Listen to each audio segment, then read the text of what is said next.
구약성경 요나서 1장 1절에서 4절까지 말씀입니다. 제가 가지고 있는 구약성경 1287페이지에 있네요. 요나서 1장 1절에서 5절까지 말씀을 우리 한 마음과 목소리로 천천히 합독합니다. 요나서 1장 1절에서 5절까지 말씀을 우리 천천히 합독합니다. 제가 가지고 있는 구약성경 1287페이지에 있네요. 다 찾으신 줄 알고 우리 천천히 한 목소리로 합독합니다. 시작. 여호와의 말씀이 아미떼의 아들 요나에게 임하니라. 이르시되 너는 일어나 저 큰 성읍 니느웨로 가서 그것을 향하여 외치라. 그 악독이 내 앞에 상달되었음이니라 하시니라. 그러나 요나가 여호와의 얼굴을 피하려고 일어나 다시스로 도망하려 하여 욥바로 내려갔더니 마침 다시스로 가는 배를 만난지라. 여호와의 얼굴을 피하여 그들과 함께 다시스로 가려고 뱃삭을 주고 배에 올랐더라. 여호와께서 큰 바람을 바다 위에 내리심에 바다 가운데에 큰 폭풍이 일어나 배가 거의 깨지게 된지라. 사공들이 두려워하여 각각 자기의 신을 부르고 또 배를 가볍게 하려고 그 가운데 물건들을 바다에 던지나 그러나 요나는 배 밑층에 내려가서 누워 깊이 잠이 든지라. 아멘. 기도합니다. 하나님, 이 시간 귀한 믿음의 권속들 하나님 주님의 말씀 받고자 주의 단 위에 섭니다. 간절히 바라고 소망하옵기는 이 시간 우리가 인생을 살아가면서 만나는 수많은 풍랑과 폭풍 가운데서도 하나님의 뜻을 발견할 수 있도록 오늘 주신 말씀을 통하여 주님의 음성들이 들려지게 하여 주옵소서. 모든 말씀 예수님의 이름으로 간절히 기도드리옵나이다. 아멘. 우리 옆 사람 이렇게 축복할까요? 힘들 땐 주님을 붙잡아야 합니다 라고 축복합시다. 힘들 땐 주님을 붙잡아야 하는 줄 믿습니다. 힘들 땐 주님을 붙잡아야 하는 줄 믿습니다. 제가 학창 시절 때 막 사춘기가 세게 오잖아요. 그러면 소위 말하는 중2병이라고 하죠. 막 이렇게 그 조금 은어인데 가오가 허세가 뼛속까지 들어가지고 버스를 타면 그때 아이들은 버스 손잡이를 안 잡아요. 안 잡는 게 남자라고 생각해서 안 잡습니다. 그러다가 버스 기사 아저씨가 급정거를 하면 그 친구는 어떻게 되죠? 떼굴떼굴 굴러가지고 운전기사 옆자리까지 굴러가고 그랬어요. 오늘날 인생을 살아가다 보면 그런 사람들이 너무나도 많아요. 안타까운 건 교회 안에서도 그런 사람들이 있다는 거예요. 야, 내가 교회 몇 년 다녔는데, 야, 내 교회의 장로야, 목사야, 권사야, 집사야, 내가 우리 집안이 몇 대 때 기독교 집안인데, 야, 내가 성경을 몇 번 읽었는데, 내가 금식을 몇 번 했는데 자랑하면서 자기의 어떤 업적을 붙잡고 신앙생활을 하는 사람도 있어요. 하나님이 아닌 그런 사람들이 대체적으로 인생 가운데 급브레이크를 만나면, 방지턱을 만나면 어떻게 하죠? 다 거꾸러져요. 오늘 말씀의 제목은 믿음의 사람이 풍랑을 만날 때라는 제목으로 은혜를 나누려고 해요. 도대체 왜 우리가 믿음으로 세상을 살아가지만 왜 원치 않는 풍랑을 만나고 믿음이 무너지고 또 심한 통곡과 아픔이 찾아올까요? 오늘 본문에 등장하는 요나의 모습을 통해 그 영적인 비밀을 발견하시기 바랍니다. 첫째가 이거예요. 오늘 말씀을 통해 하나님께서 우리에게 보여주신 첫 번째는 우리 믿음의 사람들이 하나님께서 주신 사명을 외면할 때 풍랑을 만난다고 보여주고 계세요.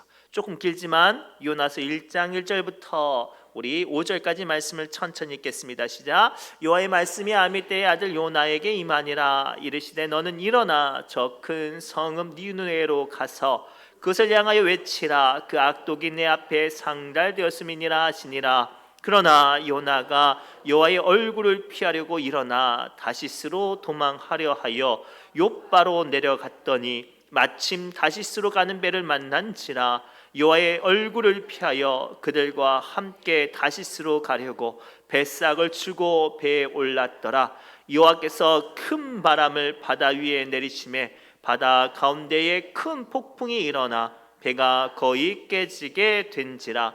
사공들이 두려워하여 각각 자기의 신을 부르고 또 배를 가볍게 하려고 그 가운데 물건들을 바다에 던지니라. 그러나 요나는 배 밑층에 내려가서 누워 깊이 잠이 든지라. 아멘. 오늘 본문의 말씀을 배경을 좀 설명을 하면 하나님께서 선지자 요나를 부르세요. 그런데 뭐라고 말씀하시냐면 요나야, 지금 아수르 제국의 수도인 니누에로 가서 내 하나님의 말씀을 전해라. 그 성이 너무나도 악한 것들이 가득해서 이제 내가 그 성을 심판할 것 같으니까 그 성에게 내 심판에 대한 이야기를 하라고, 예언을 하라고 요나를 부르셨어요. 그런데 재밌는 건 요나가 지금 하나님께 부르심을 받아서 서 있잖아요. 그러면 니누에로 가야 되잖아요. 근데 요나가 니누에로 가지 않고 다시스로 가는 배를 타요. 왜냐하면 이 아수르 제국의 수도가 니누에였는데, 아수르 제국이 어떤 나라였는가? 북이스라엘을 아주 집요하게 괴롭혔던 나라예요. 그리고 나중에 북이스라엘을 멸망시킬 나라가 이 아수르 제국이거든요. 그러니까 니누의 그 요나의 마음으로는 이 나라가 차라리 심판받아서 망해버리면 자기의 조국 북이스라엘이 회복이 될 것 같고 무탈할 것 같고 그 억압과 압제 가운데 고통 가운데 그 당했던 모든 억울함이 보복될 것 같으니까 요나는 싫었어요. 그래서 그 시대의 땅끝으로 알려진 다시스로 도망갑니다.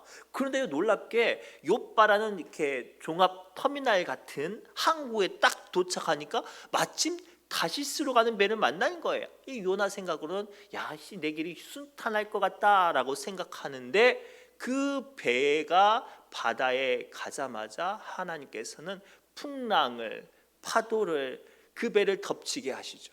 사랑하는 성도분, 오늘 말씀을 통해 하나님께서 우리에게 주시는 교훈은 분명합니다. 우리 믿음의 사람들은 하나님이 부르신 곳에 서기 위해서 하나님께서 부르셨고 능력 주시고 직분 주시고 더 나아가 은혜를 주셨어요. 그런데 그것들이 내 생각과 내 계획과 내 감정과 맞지 않다고 해서 외면하거나 고집부리거나 하나님께 안 듣는 척 한다면 그 길을, 그 마음을 돌이키기 위해서는 어떻게 할까요? 저는 어렸을 때 시골에서 자랐는데 저희 큰아버지가 소로 쟁기를 갈았거든요. 그때 모습이 잊혀지지 않는 것들 중에 하나가 뭐냐면 소가 힘드니까 소도 그 큰 소도 밭 가는 게 힘들거든요. 때로는 머뭇거리기도 하고 안 가려고 딴 길도 가려고 해요. 그러면요 이 회초리를 들고 있다가 엉덩이를 사정없이 때려버려요. 사정없이 때려요. 저렇게 세게 때리면 아프겠다 싶을 정도로 세게 때려요. 그러면 안 가려고 이렇게 머뭇거렸던 소가 다시 앞으로 가는 거예요. 사랑하는 성도 여러분, 우리가 어쩌면 믿음의 사람이지만 인생 가운데, 신앙 가운데, 어떤 사역 가운데 풍랑을 만나고 원치 않은 괴로움을 만나는 건 가만히 생각해 보세요. 내가 하나님께서 가라시는 길, 하나님께서 원하시는 길을 무시하거나 외면하거나 하나님 이거 하기 싫어요 라고 뗐을 때가 많다는 사실이에요. 사랑하는 성도분, 그 순간 그 자리가 되려 내가 거꾸러지고 망하고 무너지는 자리예요. 그 대표적인 인물을 소개할까요? 우리가 잘 알고 있는 다윗이에요. 다윗은요 얼마나 하나님을 뜨겁게 사랑하고 하나님께 충성된 사람이었냐면 12살도 겨우 채 넘지 않은 그 나이에 3m가 넘는 거인 골리앗과 싸울 정도로 주님의 말씀과 주님이 주시는 마음에 충성됐던 사람이었거든요. 그런데요 다윗이 인생 가운데 가장 크게 넘어진 사건이 언제였어요? 우리 안에 밧세바를 범한 사건이었거든요. 그런데요 성경의 말씀을 가만히 보니까요 다윗이 왜 무너졌는지를 구체적으로 설명하세요. 사무엘하 11장 1절에서 3절 말씀을 함께 보겠습니다. 시작. 그 해가 돌아와 왕들이 출전할 때가 되매, 왕들이 나가서 싸워야 할 때가 됐어요. 왕들이 나가서 싸워야 될 때, 신하들이 아니라 왕들이 나가서 싸워야 될 때예요. 그럼 다윗은 누구예요? 왕이었어요. 그런데요, 계속 읽겠습니다. 다윗이 요압과 그에게 있는 그의 부하들과 온 이스라엘의 군대를 보내니, 계속 읽겠습니다. 그들이 암몬 자손을 멸하고 랍바를 에워쌌고 다윗은 예루살렘에 그대로 있더라. 왕들이 싸워야 될 때인데 자기는 나가지 않고 자기 신하와 온 군대는 다 보내고 자기는 예루살렘 성입 그대로 있었어요.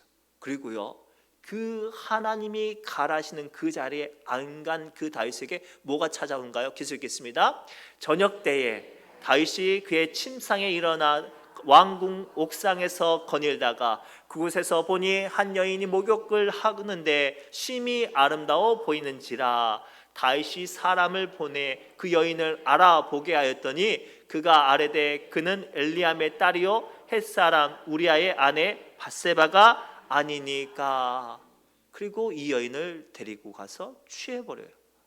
사랑하는 성도 여러분, 오늘 이 첫 번째 말씀이 우리 믿음의 사명자들에게 두렵고 떨리는 하나님의 책망이 되기를 원합니다. 믿음의 사람들은요, 하나님을 믿고 교회를 다니는 사람들은 어디서 있어야 돼요? 믿음의 자리에 서 있어야 돼요. 기도의 자리에 서 있어야 돼요. 예배 자리에 서 있어야 돼요. 그 일들과 그 어떤 감당하는 것들이 아무리 힘들고 피곤하더라도 그 자리에 설 때 하나님께서 힘있게 하세요. 근데 반대로 그 자리에 안 있을 때 우리는 너무나도 무기력해지고 너무나도 쉽게 공격에 넘어질 수밖에 없어요. 그리고 인생 가운데 원치 않는 풍랑을 만났다면 먼저 나를 점검해 보세요. 내가 혹은 하나님께서 보내시는 자리, 하나님께서 감당하라는 자리를 외면하고 피하지는 않았는지, 도리어 그 일들을 통해서 주의 길 가운데 한 걸음 한 걸음 전진하시기를 주의 이름으로 축복합니다. 두 번째는요, 주의 종의 말에 불순종할 때 우리는 풍랑을 만날 수 있어요. 우리 사도행전 27장 10절에서 11절 말씀을 우리 화면을 보고 함께 읽겠습니다. 시작. 말하되 여러분이여 내가 보니 이번 항해가 화물과 배만 아니라 우리 생명에도 타격과 많은 손해를 끼치리라 하되 백부장이 선장과 선주의 말을 바울의 말보다 더 믿더라. 아멘. 이 말씀의 배경은 또 우리가 너무나도 잘 아는 이야기인데 어떤 사건이냐면 우리가 사도행전의 이야기인데 이 사도 바울이 이제 예루살렘에서 이 고발을 당하잖아요. 그리고 나중에 그 심판을 받을 어떤 상황이 되니까 사도 바울이 로마 시민권자였거든요. 그래서 나는 황제에게 재판을 받아야 되는데 너희들이 나를 왜 심판하냐라고 황제에게 소송을 걸어요. 그래서 이 다윗이 이제 로마로 압송하는 장면이에요. 근데 재밌는 거, 이 다윗이 죄송합니다. 사도 바울이 이 압송 당하는 장면에 그 시대에는 고속도로가 배였거든요. 배를 타고 가는데 배가 자꾸만 지체가 되는 사인이 오는 거예요. 그날 밤에 하나님께서 천사를 보내셔서 이 사도 바울에게 말씀하세요. 이 배가 큰 풍랑을 만날 것 같으니 거기에 대한 경고의 말씀을 주셨거든요. 그래서 이 상황을 이 사도 바울이 이 배에 탄 백부장과 선장들과 선원들과 그리고 그 안에 있는 상인들에게 말을 해요. 우리가 이 배를 타고 계속 항해를 하면 큰 손해를 만날 수밖에 없으니까 지금 딱 만난 이 항구에서 머물러 있자라고 이 부탁하는 장면이었거든요. 그런데 안타깝게도 선장과 선원들이 싫어했어요. 왜냐하면 그때 마침 도착했던 항구는 뭐 놀만한 게 없었거든요. 그래서 한 코스만 더 가면 거기는 막 아름다운 뭐 못도 있고 좋은 식당도 있고 쉴만한 먹도 있으니까 조금만 더 가고 싶은 욕심이 있는 거예요. 그래서 선장들과 선원들이 떼를 쌌어요. 근데 안타깝게도 이 백부장이 사도 바울의 이야기를 듣지 않고 그 세상 사람들의 휘둘리는 말에 따라갔어요. 그 결과가 어떻게 됐는가? 사도행전 27장 14절에 이렇게 말을 하고 있어요. 함께 읽겠습니다. 얼마 안 돼요. 섬 가운데로부터 유라굴로 미친 광풍이라는 뜻이에요. 광풍이 크게 일어나니 라고 되어 있어요. 이 광풍을 만나서 배가 거진 다 깨지게 될 뿐만 아니라 그들이 장사하려고 했던 모든 배에 탔던 모든 물건들을 다 바다에 던져버릴 수밖에 없었던 절박한 상황으로 전락해버립니다. 사랑하는 성도 여러분, 우리는요 믿음의 생활을 하고 교회를 오래 다니면서 우리 마음 가운데 찾아오는 치명적인 약점 중에 하나가 뭔지 아세요? 익숙한 이야기, 우리가 늘 듣는 말씀들은 가볍게 여기는 거예요. 기도합시다, 기도하시길 바랍니다, 기도해야 될 때입니다 라고 말하면 우리는 뭐라고 말하죠? 예, 기도하고 있어요 라고 말하면서 정작 기도하지 않죠. 야, 목사님 할 이야기 없으면 그런 이야기 하는구나 라고 치부하거나, 혹은 단위에서 선포되는 말씀 가운데 우리가 익숙히 아는 구절이나 이야기가 들리면 또 이런 이야기 하는구나, 이 이야기를 오면 또 이렇게 이야기가 흘러가겠구나 라고 우리가 말씀을 너무나도 가볍게 여기는 순간들이 너무나도 많죠. 그때 문제가 생기는 거예요. 그것이 우리에게 치명적인 약점으로 우리의 비수와 우리의 심장을 찌르는 비수가 될 수 있어요. 또는 그런 어떤 어리석은 모습이 우리의 부끄러움이 될 수도 있단 말이에요. 창세기를 보면요, 어떤 사건이 등장하냐면 아브라함이 99세 때, 사라 나이가 89세 때 하나님께서 아브라함에게 찾아오셔요. 아브라함이 너무나도 반가워서 하나님을 극진히 대접하니까 하나님께서 네 아내 사레가 어디 있느냐라고 물어봐요. 그래서 네, 제 아내는 저기 뒤에서 요리하고 있습니다. 그래서 하나님께서 이렇게 말씀하시죠. 야, 내년 이맘때쯤에 네 품에 아들이 있을 거다라고 하니까 그 이야기를 이 뒤에 있는 사레가 듣고 어떻게 했는지 아세요? 비웃었어요. 내가 단산하고 내 남편의 나이가 99세인데 내게 어떻게 즐거움이 있겠나 싶어가지고 혼자 푹 비웃었단 말이에요. 그런데 하나님께서 뭐라고 말씀하셔요? 어찌하여 네가 웃느냐? 네가 정녕 이맘때쯤에 네 품에 아이가 있을 것이다. 그리고 그 이름을 이삭이라고 하라고 했어요. 이삭이라는 말은 히브리어로 이츠하크라는 뜻이에요. 비웃음, 웃음이라는 뜻이에요. 그리고 나서 아이가 태어났는데 그토록 기다리던 아들이 태어났는데 이름을 뭘로 지어주고 싶었겠어요? 생각 같아서야 이승만, 김정희, 박정희, 김대중 막 이런 대통령 이름으로 하고 싶잖아요. 그런데 어때요? 자기가 한 실수가 이 아이의 이름이 되어버렸어요. 죽는 날까지 그 아이의 이름은 웃음인 거예요. 나이가, 생각해보세요. 나이가 80세가 넘었는데 이름이 웃음인 거예요. 아니, 우리가 정말로 소중하게 아이를 낳았는데 그 아이를 낳다가 내가 누군가에게 믿음이 없어서 내가 진짜로 아이를 주시면, 참, 내가 나이가 몇 살인데 아이를 주시겠습니까? 설마 아이를 주시면 내가 개똥이라고 하겠습니다라고 했는데 진짜로 아이를 낳는데 이름이 개똥이라고 부르면 얼마나 그 부모의 마음을 부끄럽겠어요. 그렇죠? 그런 것 같아요. 제가 여러분들과 나누고 싶은 화두가 뭐냐면, 하나님이 주신 말씀을 가볍게 여기면 그 믿음도 가벼워져요. 하나님께서 요구하신 기도의 자리가 내게 너무나도 소중하지 않고 하찮게 여겨지면 그의 기도도 주님 앞에 하찮게 여겨지는 거예요.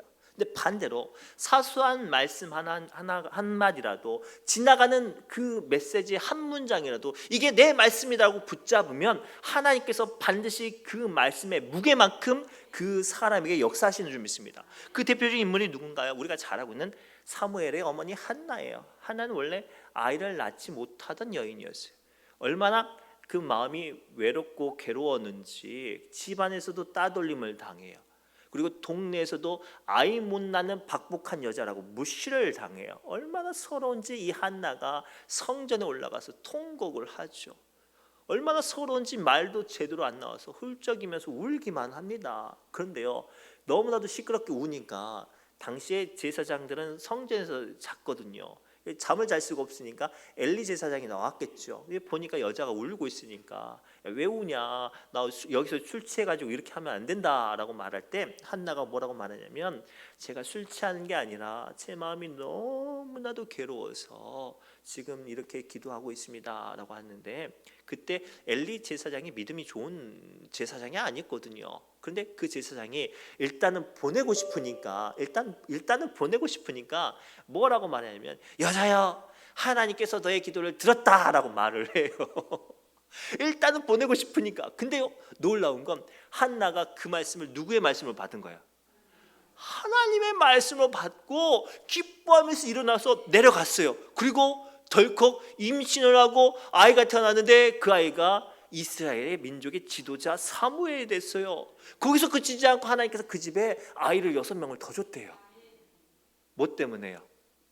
지나가는 가벼운 말씀도 무겁게 받으니까 하나님께서 그 기도를, 그 여인의 삶을, 그 여인의 소망을 무겁게 역사하시는 거예요. 오늘 우리 신의중앙교회가 2025년도를 결산하고 2026년도를 소망하는 우리가 이런 믿음이 다시 되었으면 좋겠어요. 사소한 메시지 한마디라도, 스쳐 지나가는 한 문장의 단어라도 이 말씀이 주님의 말씀입니다 라고 붙잡고, 이 말씀이 내 삶 가운데 이루어질 줄 믿습니다 라고 붙잡는 사람에게는 그 아주 짧은 한 줄의 단어라 일지라도 그 단어가 언약이 되게 하시고 축복이 되게 하시고 하나님의 통로가 되게 하실 줄 믿습니다. 고로 인생의 풍랑을 만날 때 그때는 주의 말씀들을 한찮게 여길 때인 거예요. 그럴수록 저도 주의 말씀을 무겁게 붙잡을 때 주님의 은혜를 발견할 수 있는 줄 믿습니다. 마지막으로 너무 중요한 거예요. 믿음의 훈련을 받는 자에겐 하나님께서 풍랑을 통해 능력 가운데 서게 하신다고 보여주고 계세요.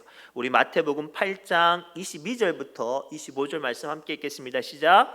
예수께서 이르시되 죽은 자들이 그들의 죽은 자들을 장사하게 하고 너는 나를 따르라 하시니라. 배에 오르심에 제자들이 따랐더니 바다에 큰 놀이 일어나 배가 물결에 덮이게 되었으되 예수께서는 주무시는지라.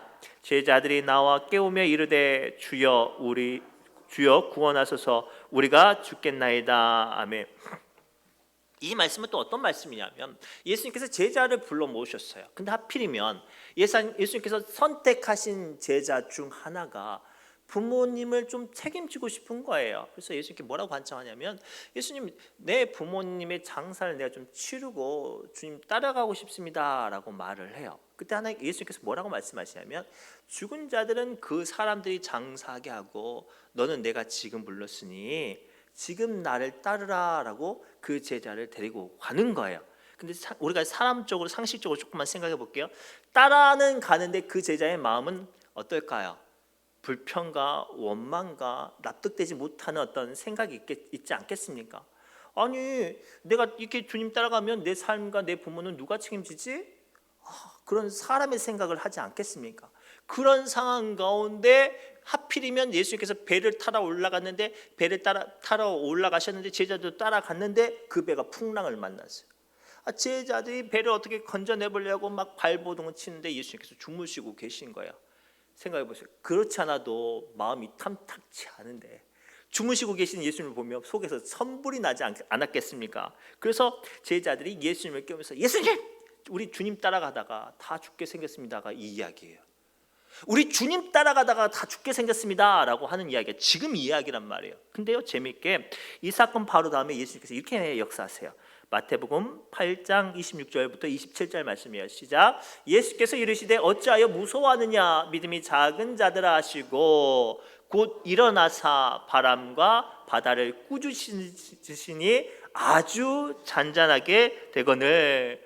그 사람들이 놀랍게 여겨 이르되 이가 어떤 사람이기에 바람과 바다도 순종하는가 하더라. 아멘. 제자들은 그렇지 않아도 자기 어떤 문제와 해결되지 못한 답답함을 가지고 예수님이 따라오라고 하니까 어쩔 수 없이 따라가는데 입이 대빨 나왔는 상태에서 풍랑을 만났는데 그 상황 가운데 예수님께서 주무시는 것을 보니까 천불이 나서 예수님 주님 따라가다가 우리 다 죽게 생겼습니다라고 떼쓰고 있는데 갑자기 예수님께서 일어나시던지 믿음이 적은 자들아라고 책망해요. 예수님 따라가면 예수님을 믿어야지. 예수님 따라가면서 예수님을 안 믿으니까 우리가 풍랑을 만나고 고난을 만나고 걱정을 극복하지 못하는 거예요. 그리고 그 자리에서 예수님께서 그 선택된 사람, 부르심을 받은 사람, 훈련 받아야 할 사람들에게 뭐를 보여주세요? 한량없는 주님의 능력을 보여주죠. 사랑하는 여러분, 우리가 믿음의 사람으로서 풍랑을 만나는 건 첫 번째는 우리의 훈련의 시간이고, 그 시간을 통해 주님의 능력이 얼마나 내 삶 가운데 강력하게 또 밀접하게 또 가까이 있는지를 보여주시는 순간이에요. 풍랑을 만날 때 두려워하고 절망하는 사람들은 어떤 사람이에요? 믿음이 연약한 사람이에요. 주님을 믿지 않는 사람이에요. 주님이 나와 함께 하심을 믿지 않는 사람이 풍랑을 만날 때 절망하고 통곡하고 불평하고 원망한단 말이에요. 출애굽기를 가만히 보면 1세대 출애굽기 이스라엘 백성들의 모습을 가만히 보면 하나님께서 그들과 함께 불과 구름 기둥으로 함께 계셨어요. 그런데 안타까운 건 그 모습을 보고도 이스라엘 백성들은 조금만 자기의 마음과 자기의 감정에 어려운 일들 당하면 하나님 원망했어요. 불평했단 말이에요. 그것은 뭐냐? 불신이거든요. 그래서 이스라엘 백성들의 1세대는 어떠죠? 그들이 죽는 날까지 광야를 살았어요. 우리가 교회를 다니고 기도를 하고 예배를 하고 사명을 감당하고 봉사를 하는데 인생이 너무나도 힘들어요. 하나님께 원망과 불평이 여전히 내 가운데 막 계속 토해내지는 거예요. 그것은요, 엄밀히 말하면 주님을 믿지 않는 거예요. 엄밀히 말하면 주님의 제자가 온전히 되지 못하는 거예요. 제자라면 환난과 고난과 어려움과 원치 않는 풍랑을 만나도 주님을 깨워야 돼요. 내 안에 계시는 주님을 깨울 때 나는 알 수 없는 그 문제를 주님께서 역사하시고 이루시는 것을 보아질 때 우리는 비로소 훈련받는 단계로 올라가는 거예요. 그래서 오늘 우리는 이 피곤하고 어려운 깜깜한 밤에 수요 기도회로 주님 앞에 나왔어요. 내 마음 가운데 내 삶 가운데 여전히 해결하지 못한 아픔을 원망과 불평으로 나를 무너뜨리는 자리가 아니라 그 시간을 통해 주님을 깨우는 시간 되기 위해서 오늘 우리는 부르짖으면서 기도하는 거예요. 그리하실 때 주님께서 우리 가운데 역사하사 풍랑을 잠잠케 하듯 우리의 마음을 잠잠케 하시고 우리의 여건과 환경을 다 주님께서 평탄하게 만들어 주실 줄 믿습니다. 그로 우리는 어찌해야 될까요? 풍랑을 만날 때마다 나의 사명을 점검해 보시기 바랍니다. 풍랑을 만날 때일수록 더욱더 주님을 의지하시기 바랍니다. 그리할 때 주님께서 우리의 믿음의 걸음을 한 걸음 한 걸음 힘있게 전진하게 하실 줄 믿습니다. 기도합니다. 하나님 감사합니다. 오늘 주신 말씀을 붙잡고 우리 사랑하는 성도들 고난 가운데 아픔 가운데 주의 말씀 붙잡고자 예배의 자리에 나옵니다. 기도의 자리에 나옵니다. 이 시간 여전히 우리의 마음이 불안하고 염려하고 원망과 감정이 우리를 휘몰아쳐도 주님 이 시간을 통하여 우리를 다시 한번 붙잡아 주옵소서. 모든 말씀 예수님의 이름으로 간절히 기도드리옵나이다. 아멘.